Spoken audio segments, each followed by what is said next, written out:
4th, 2024 at 7 a.m. The special advisor to the President on Media and Publicity, Ajurin Galale, made this known in a statement on Saturday titled President Tinubu to Address the Nation. He urged television, radio and other electronic media outlets to join the network services of the Nigerian Television Authority and the Federal Radio Corporation of Nigeria for the broadcast. The statement added that the broadcast will be repeated on the network services of the NTA and the FRCN at 3 p.m. and 7 p.m. on the same day. Protesters state as they call for, among others, the reversal of fuel subsidy removal and the skyrocketing price of goods and services in the country. The hashtag End Bad Governance in Nigeria protest has, however, been marked with looting by hoodlums in Kano and other northern regions, with the police going after the culprits to recover some items.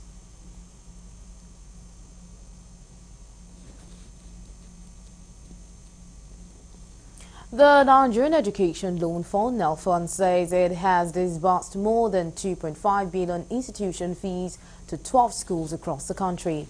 The spokesman of the fund, Nasir Ayitogo, in a statement in Abuja, said that 22,120 students benefited from the exercise. According to Ayitogo, the gesture is in alignment with President Bola Tinubu's commitment towards enhancing educational opportunities for Nigerians. He said the strategic effort aimed to ensure that students who really need the funds could continue their education by lowering burden of financial constraint. Ayitogo said that disbursements were made based on each institution's academic calendar. Beginning of session, he said that so far 6 of the 12 institutions have received full payment of the institutional fees, covering over 20,000 students, saying the total amount disbursed to these institutions stand at approximately 2 billion naira. Ayitogo added that 6 will receive their payment in the coming week. These disbursements will ensure that Nigerian students can proceed with academic activities unimpeded, fostering peace of mind much needed for the students and their families.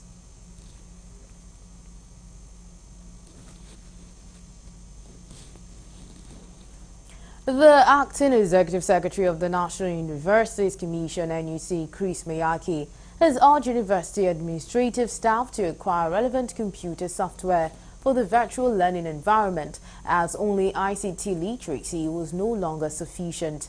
Miyake stated this while delivering a lecture at the Maiden Miva Open University Public Lecture in Abuja. Correspondent Kulojo reports that Miyake, who spoke on the theme "The Changing Role of University Administration in an Open Distance Learning Setting," explained that administrative staff included staff from the Vice Chancellor to both academic and non-academic staff who are given an assignment in the university. The NUC boss urged administrative staff of the university to be prepared for full digital transformation, as this was a necessity. Miyake further advised them to be proficient in the relevant computer software which pertains to the virtual learning environment, and also do away with counterproductive administrative bottlenecks. To any professional body, to any other entity, but to fully, evolve our powers as the, flagship regulatory agency for the orderly development of university education. And we do this through many instruments, setting up the minimum standards, resource assessment, accreditation, licensing private universities, and general policy formulation and implementation. And therefore, consistent with our role as a regulatory agency, the NUC has continued to encourage the establishment of distance learning centers. Dr. Warabishi, how many DLCs do we have today? Earlier, the Vice Chancellor of Miva Open University, Professor Tayo Arogologun, stated that the topic was significant as the landscape of higher education was rapidly evolving, and open distance learning stands at the forefront of this transformation.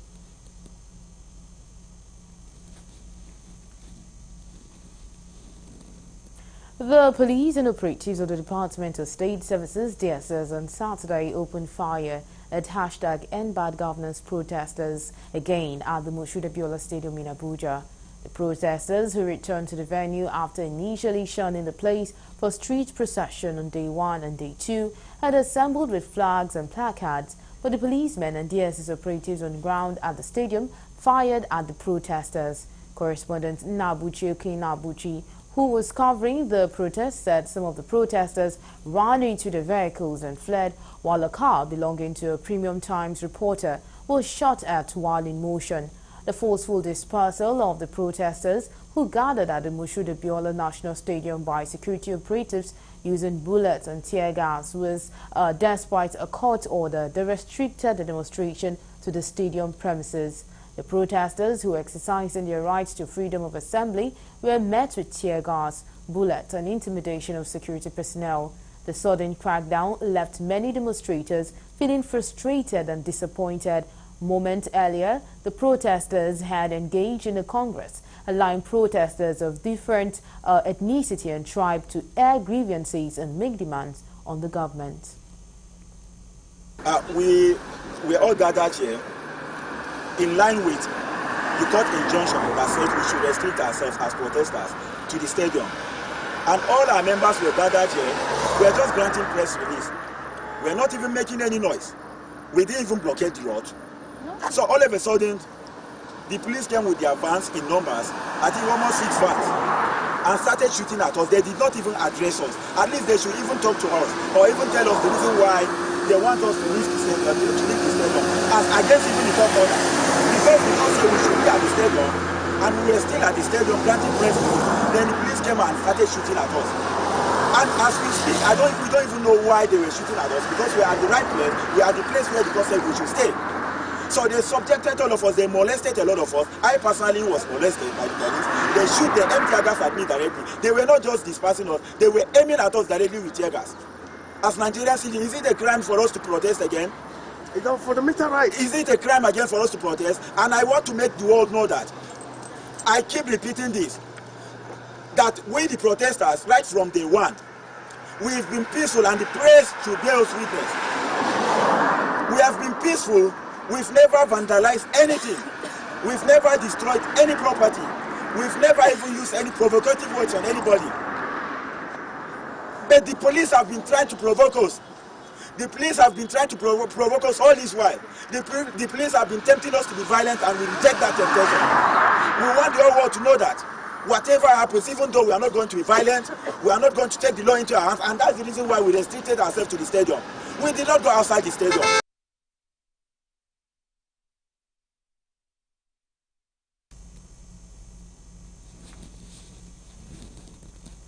The Nigerian police force has arrested 681 individuals who committed various criminal offences, including armed robbery, arson and destruction of public and private property during ongoing hunger protest. According to a statement by the force public relations officer ACP Olumuyiwa Adejobi, dangerous weapons, including 2 AK-47 rifles and live ammunition, were recovered from the suspect. Additionally, stolen items worth billions of naira, including furniture, electronics and vital infrastructure, were recovered from the arrested persons. The police clarified that protest organizers were not arrested, and those in custody are being investigated for connection to criminal activities. The statement also revealed that 9 police officers were injured during attacks by protesters, with 1 initially reported dead but now in critical condition. The force advised law-abiding citizens participating in the protest to withdraw immediately, citing the violence that has characterized the protests in the last 2 days. The Nigerian police force reaffirmed its commitment to providing accurate information, ensuring safety and security, and performing its duties with professionalism during these challenging times. You're still on to Galaxy Primetime News, and coming up next.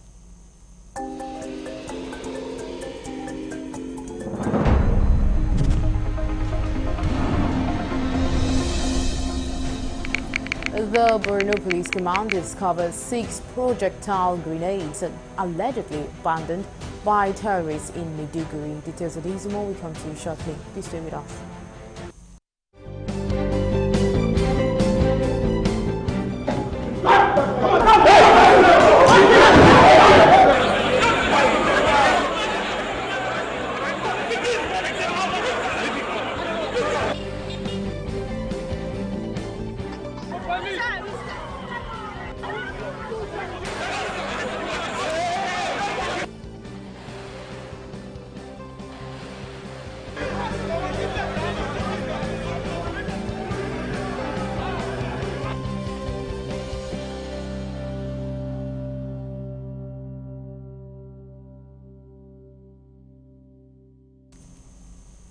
We're glad to have you back. Now, for more updates and latest news, please visit our website www.galaxytvonline.com. Connect with us on our X handle at Galaxy TV. Subscribe to our YouTube channel, youtube.com/GalaxyTVNews. You can follow and interact with us on our Facebook page, facebook.com/GalaxyTV. Don't forget to follow and tag us on our Instagram page at Galaxy TV. You can also avail our eyewitness feature via WhatsApp. If you have breaking news around you, simply share your story by sending short clips or videos of the news on 018-666-669. Our social media platforms are user-friendly and can always accommodate your live updates and comments. The Nigeria Police Force has refuted a recent report publicized by Amnesty International, which claims that 15 individuals have lost their lives due to the protests in Nigeria that began on 1st August 2024. Amnesty International further alleged that security personnel deliberately employed tactics designed to kill while managing gatherings and use firearms as a tactical tool for protest management. The police, in a statement made available to security correspondents on Saturday by the force public relations officer ACP Olumuyiwa Adejobi in Abuja, through which the Amnesty International report was debunked. According to the statement, in Borno State, 4 individuals lost their lives and 34 were severely injured in a terrorist attack by a suspected Boko Haram ISOP element who infiltrated a crowd of protesters and detonated an improvised explosive device IED. Additionally, the police said an incident occurred involving an unregistered Honda Prelude car that ran into the protesters, resulting in the death of 2 civilians, adding that the driver abandoned the vehicle and fled the scene.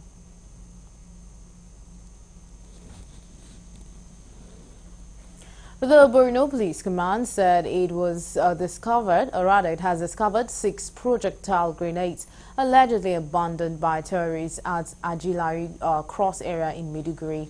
The Commissioner of Police in the state, Yusuf Lawal, who disclosed this on Saturday while providing a situation report to newsmen in Maiduguri, said the projectiles were discovered on Friday.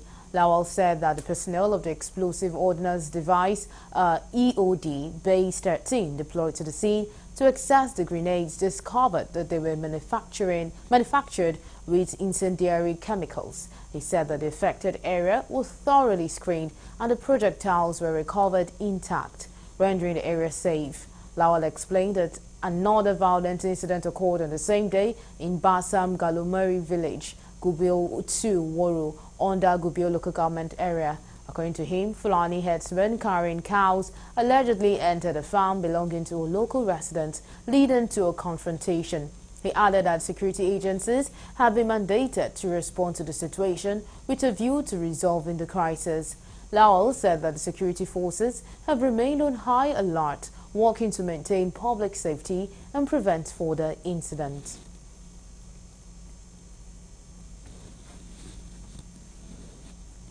Barely 24 hours after a stray bullet from a trigger-happy policeman shot a dispatch rider along the east-west road at the Delta community of Ughelli North local government area of Delta State during the day 2 of the hunger protest.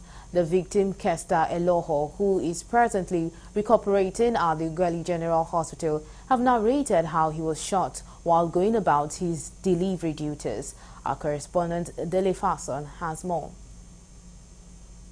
The protests in Ughelli, which started in August 1st with bonfires, later heated up with more youths coming out for day 2 despite military and police presence. 1 hour into the protest led to gunshot sound from a direction of a group of policemen as the dispatch rider fell down before he was taken on a motorcycle en route to the hospital. He narrated how he was shot on his way to deliver an eye drop, which he displayed at the hospital. I was on my way to deliver this item to the so I'm getting to Otobo Junction. It was peaceful at first, so I was waiting for a tricycle So the ones I made, they were going halfway, so I decided to board the bike. So immediately I was about to board the bike, I felt something on my hand and my phone fell down. So the process I was about to pick my phone, the hand was shaking, so I had to know that I got injury. It happened before shock fell. Then it will be. He commended the Nigerian army personnel who directed the motorcycle rider to take him to the hospital, while others were afraid to do so. While his friend also narrated how they received the news before rushing to see him at the hospital. I got here by a good Nigerian citizen, the car rider. He took me here because when they told the police, there was no so many concern. So the Nigerian army have to order the Okada man to take me down. This process, they end it because Nigerian citizens also are trained. I was sitting with my friend Keme this afternoon when the call came in that my friend Kester was shot. So we hurriedly went to the site at Otowodo Junction. When we got there, we didn't see him, so we had to rush down to the General Hospital.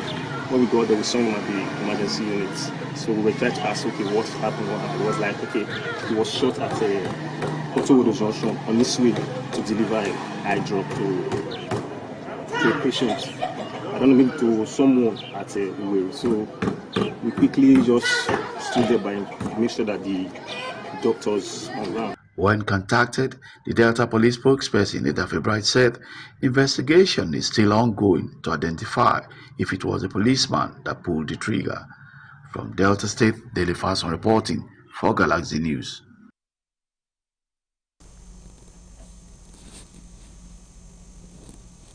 The Kano State Command of the Nigeria Security and Civil Defense Corps, NCDC, has detained 108 suspects allegedly involved in vandalizing government and public properties during the nationwide protests in the state. The state commandant of the Corps, Mohammed Lawal Falala, disclosed this on Saturday while parading the suspects at the command headquarters in Kano. He said the suspects were apprehended at different locations following credible intelligence from men of the NSCDC Intelligence and Investigation Department, with various items found in their possession. According to him, some of the suspects were from neighboring states, while some are Nigerians. The commandant said that NSCDC was the leading agency responsible for protecting critical national assets and infrastructure in the country. He said that the suspects allegedly vandalized and looted facilities at the soon-to-be inaugurated Digital Industrial Park belonging to the Nigerian Communication NCC. The commandant further said that some of the items recovered from the suspects included LCD TV, executive chairs, doors and windows frames, as well as drawers.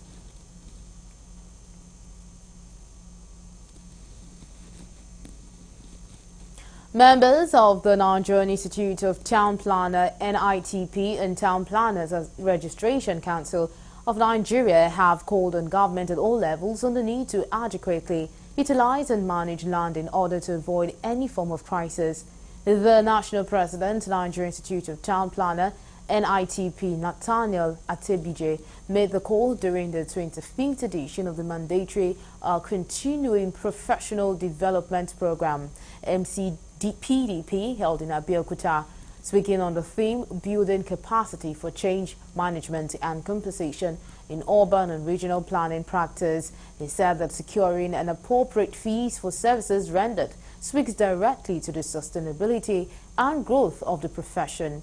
He also stressed that the country is experiencing a significant shift in its economic and regulatory environment, while urging the planners to unlearn and relearn new strategies to survive in these changes. He explained that embracing new technological tools, strategies and insight will effectively navigate and foster change within the profession. I want to let government know that land which we have is finite. Among the factors of production which we know in book is land, labor, capital and entrepreneurship. The other ones, you can develop them, you can improve on them, you can increase them, but you cannot do that one to land. And this is the land that all of us need to survive. So if we do not manage it well, The only thing we can expect is chaos and crisis. And this particular year, we're looking at how to respond to change. Indeed, even planning itself is about recognizing change, because human settlements are living organisms, and every living organism experiences change, because change is a sign of growth. From available records, more tampaners are employed by governments in their service than even in the private sector. So maybe what they may be making allusion to is that maybe private consultants, tampaners, are not being used by government. That would be a general statement. In Ogun State, since the beginning of the government of Prince Dapo Abiodun, CON, we have used tampering consultants for a number of the of our plan that we did.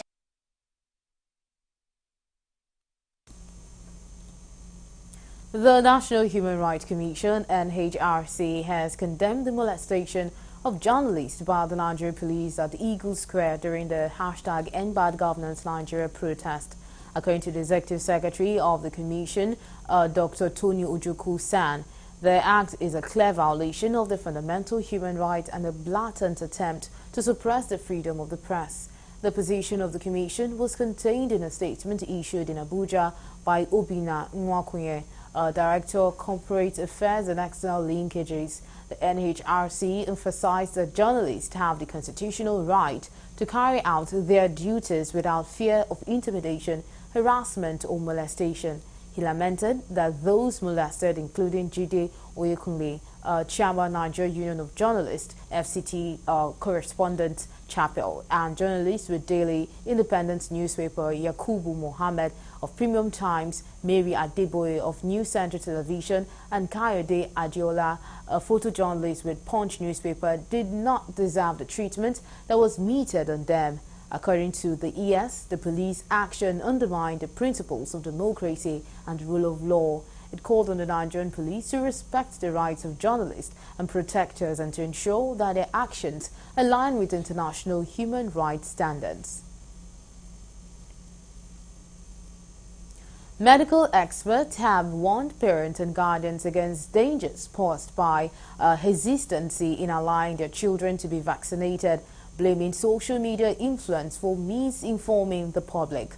The doctors who spoke on the theme Vaccines, the Fact and the Myth during the Scientific Conference 2024 of the Annual General Meeting of the Nigerian Medical Association Oyo State Branch held at the NMA Agodi Ibadan lamented that misinformation and disinformation on vaccines was alarming and disturbing. They asserted that the myth that vaccines have adverse effects is fallacious, stressing that vaccines are effective, preventive, useful and beneficial.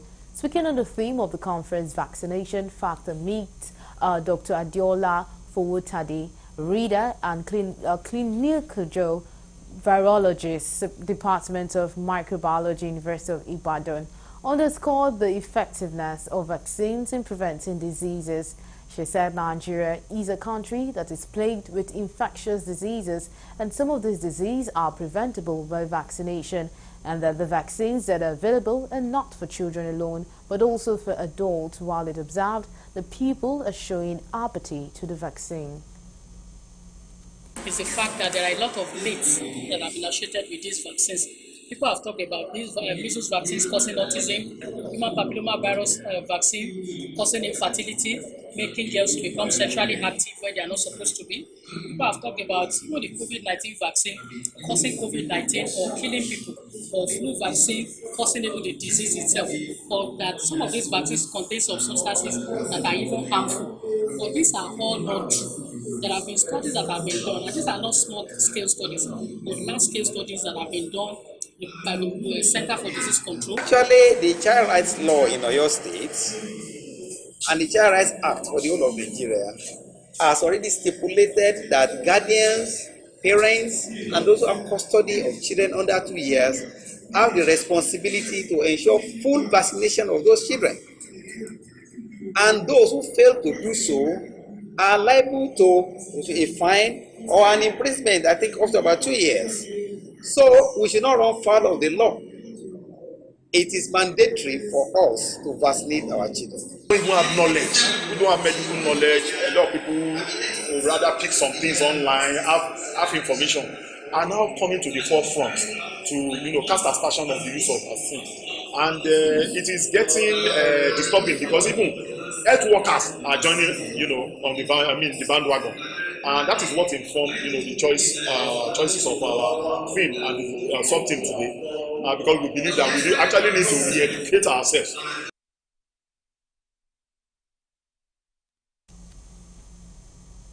Over 10,000 farmers operating under various cooperatives in Borno State are calling on Governor Hyacinth Alia to investigate the activities of officials of the State Bureau of Agricultural Development and Mechanization over allegation of diversion in selling subsidized farm input to outsiders instead of farmers.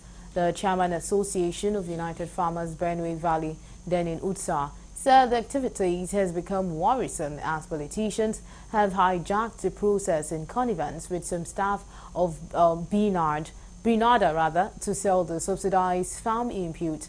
Such fertilizers, chemicals recently flagged off by the governor to boost farm produce. Utsa, who spoke to journalists at the NUJ Council Secretariat in Makurdi, described the situation as pathetic, saying farm yields may be difficult this season if they continue to deny them subsidized farm input, as 80 of the farmers are IDPs suffering to get farm input for their farms, alleging that some staffs engage in the sale of the subsidized farm input at the agency gate, yet the managers are doing nothing about it. A situation he called on the governor to investigate and bring to book those behind it. You can go to Banana Gate, you find people selling there. Banana is not market.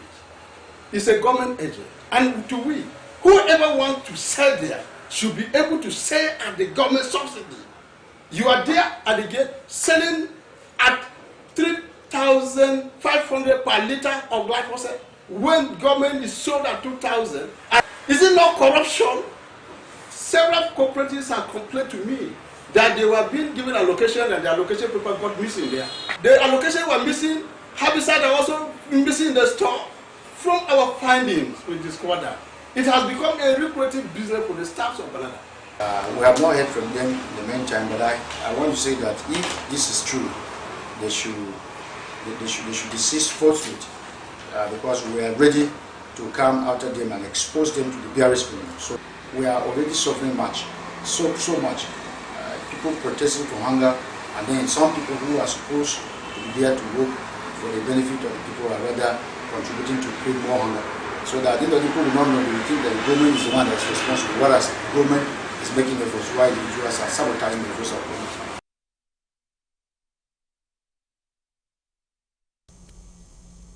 Meanwhile, Benue State Governor Reverend Father Hyacinth Alia has called on a new chairman of the Benue State Independent Electoral Commission, BESC, Barrister Richard Telmun Tomboa, to take the new assignment as a clarion call to offer a great service to the state, urging him not to gamble into politics. Governor Alia made the call on Friday while swearing in the new BSIEC chairman at the Old Banquet Hall, Government House, Makurdi.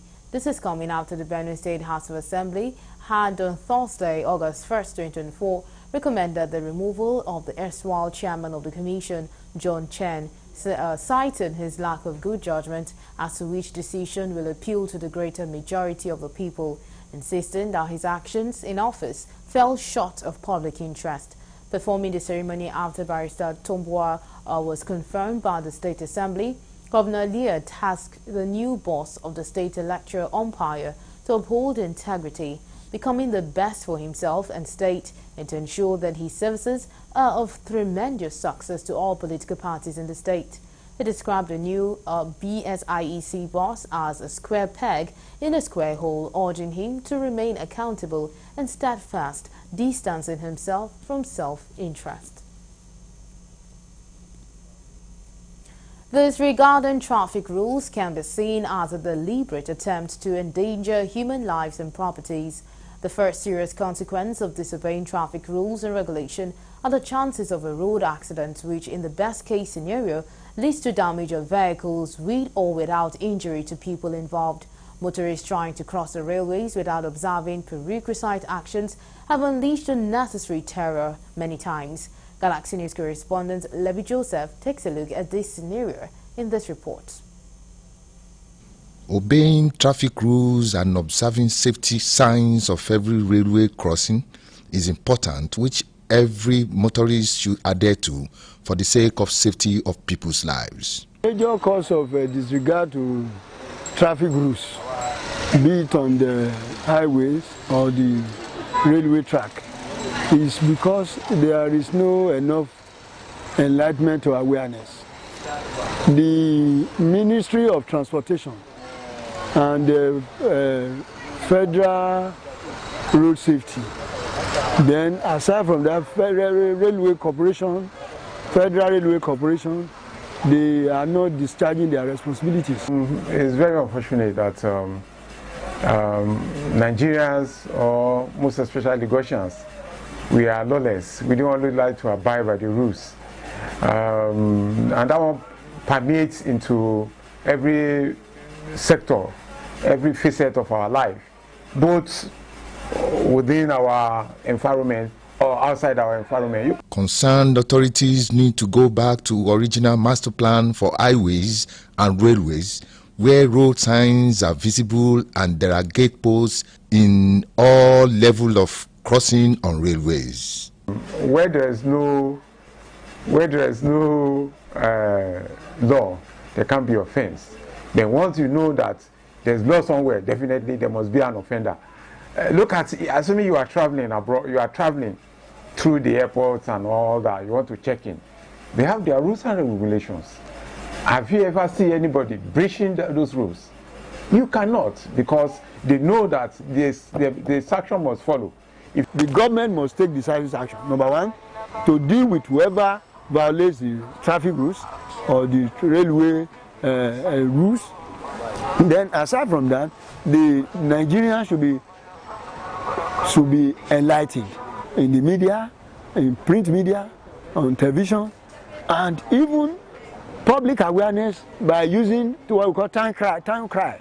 Another way to instill discipline in road users is enactment of existing laws on road usage and outright punishment of road offenders to serve as deterrents to others in the society. From Lagos, this is Levi Joseph reporting for Galaxy TV News.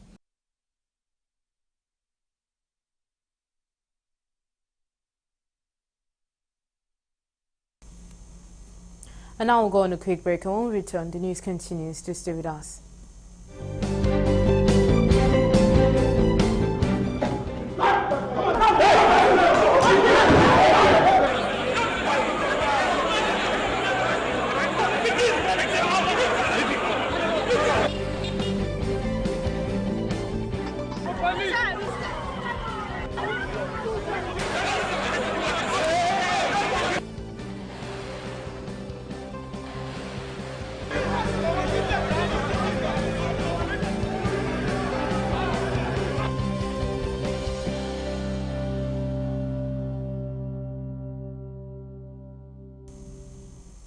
We're glad to have you back. Now we'll quickly move on to the foreign desk for more news.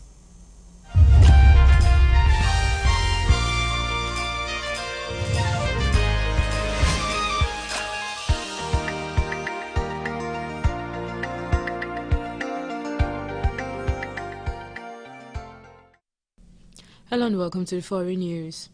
The U.S. will deploy additional warships and fighter jets to the Middle East to help defend Israel from possible attacks by Iran and its proxies, the Pentagon said. Tensions remain high in the region over the assassination of Hamas leader Ismail Haniyeh in Iran and a key commander of the Lebanese militant group Hezbollah. Missile defense forces were placed in a state of increased readiness to deploy, the Pentagon said, adding that its commitment to defend Israel was ironclad. Iran's leader Ayatollah Khamenei has vowed harsh punishment against Israel for the assassination of Haniyeh. The Hamas leader was killed in Tehran on Wednesday. Iran and its proxy in Gaza blamed the attack on Israel, which has not commented. Haniyeh, who is 62 years, was widely considered Hamas' overall leader and played a key role in negotiations aimed at reaching a ceasefire in the Gaza war. His death came just hours after Israel claimed it killed Fuad Shuk, the top military commander of Iran's proxy in Lebanon, Hezbollah. A Pentagon statement said the new deployment would improve U.S. force protection, increase support for the defense of Israel, and ensure the U.S. is prepared to respond to various contingencies. In a memo, Austin had said that he is revoking the authority of the officer overseeing the military court who signed the agreement. The original deal, which would reportedly have spared the alleged attackers the death penalty, was criticized by some families of victims. The 9/11 attacks in New York, Virginia, and Pennsylvania were the deadliest assault on U.S. soil since the 1941 Japanese attack on Pearl Harbor, Hawaii, where 2,400 people were killed.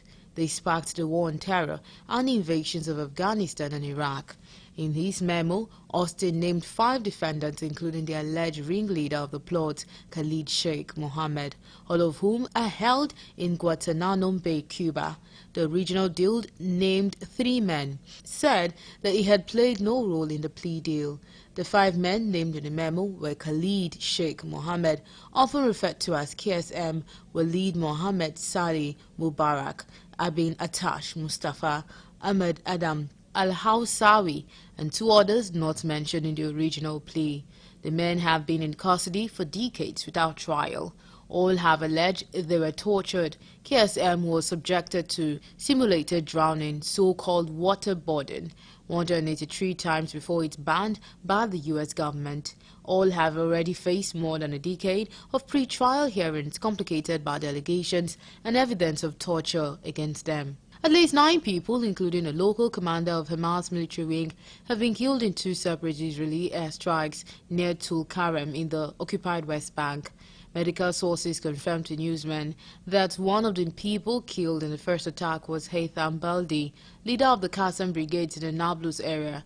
Another person was identified by a relative as one of the leaders of Al-Quds brigades, the arm wing of the Palestinian Islamic Jihad group. The identities of the other people were not immediately clear. Family members went to a hospital in Tulkarem to identify the dismembered bodies brought there. The Israeli squad that was on its way to carry out an attack without providing evidence. A few hours later, a second air attack on a vehicle in Bal'a east of Tulkarem killed 4 people, according to newsmen. Shortly after the initial attack, Israeli forces launched raids in Tulkarem, resulting in confrontations with Palestinian fighters. Israeli forces also fired tear gas at journalists who were covering the raid. And still on foreign news, Hamas political chief Ismail Haniyeh was killed earlier this week by a short-range projectile launched from outside his residence in Tehran, Iran's Islamic Revolutionary Guard Corps has said. In a statement issued on Saturday, the IRGC said that based on investigations conducted so far, the attack against Haniyeh was carried out by firing a short-range projectile carrying about 7 kg of explosive materials and launched from outside the guest residence. It added that Israel will receive a harsh punishment in due time and place for Haniyeh's assassination, which it said was supported by the criminal government of the United States. Israel has neither confirmed nor denied a role, while the U.S. has said it was not aware of or involved in Haniyeh's killing that threatens to plunge the Middle East into further conflict amid Israel's relentless war on the Gaza Strip. The Palestinian leader and his bodyguard were killed in an Iranian government guest house in Tehran in the early hours of Wednesday. Haniyeh had gone to the Iranian capital to attend the inauguration of Iran's new elected Masoud Pezeshkian.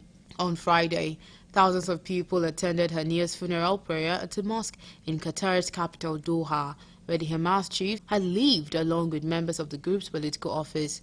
His assassination came hours after top Hezbollah commander Fuad Shukr was killed in an Israeli air attack on the southern suburb of Lebanon's capital, Beirut. At least 32 people have been killed and many more wounded in a suicide bombing and gun attack on a popular beach in Somalia's capital, Mogadishu.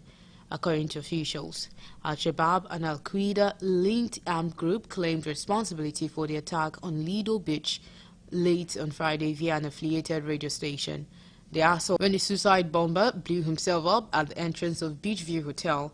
Several other attackers tried to storm the hotel and also fired on people on the beach where many residents were walking or sitting. According to witnesses and police, he said security forces had killed all the attackers at the scene and captured another one who was driving a car filled with explosives. One soldier was killed and another sustained injuries, he added. A witness told newsmen in a phone call that he saw an attacker wearing an explosive vest moment before the man blew himself up next to the Beachview Hotel. Mohammed Mualim also said some of his friends who were with him at the hotel were killed and others were wounded. Somalia's federal government condemned the attack, state media reported on Saturday. And finally, on foreign news, protesters in Bangladesh have taken to the street to demand justice for the more than 200 people killed in last month's student-led demonstration over quotas in government jobs. The large protest on Saturday came as student leaders called for a nationwide civil disobedience campaign, heaping further pressure on Prime Minister Sheikh Hasina's government. Reporting from Dakar, newsmen said that clashes took place between protesters and police in the Gazipur and Kumila districts in the capital's outskirts. He added that the students' movement had turned into a public movement, noting that people from all walks of life had joined Saturday's protest, calling for the government to resign. Hasina on Saturday called upon protest leaders to meet her at her official residence, saying the door is open. The Prime Minister has also appointed 3 senior officials to negotiate with the protesters, Shodhuru reported. However, Students Against Discrimination, the group that organized the initial demonstrations in early July, has called for an all-out non-cooperation movement from Sunday. The demonstrations began over the reintroduction of quota scheme since scaled back by Bangladesh top court that reserved more than half of all government jobs for certain groups, with some 18 million young Bangladesh out of work. According to government figures, the move upset graduates facing an acute unemployment crisis. And that's all we have on foreign news.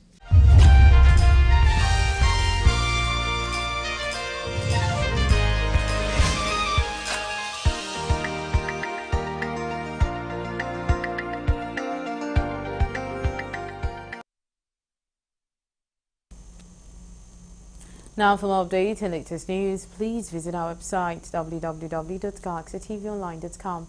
Connect with us on our X handle at Galaxy TV. Subscribe to our YouTube channel, youtube.com/GalaxyTVNews. You can follow and interact with us on our Facebook page, facebook.com/GalaxyTV. Don't forget to follow and interact with us on our Instagram page at Galaxy TV. You can also avail our eyewitness feature via WhatsApp. If you have breaking news around you, simply share a story by sending short clips or videos of the news on 0818-666-669. Our social media platforms are user-friendly and can always accommodate a live update and comments. And that's all we have on Galaxy Primetime News. Thank you so much for being a part of the news. My name is Nenwa Gimazaka. Goodbye.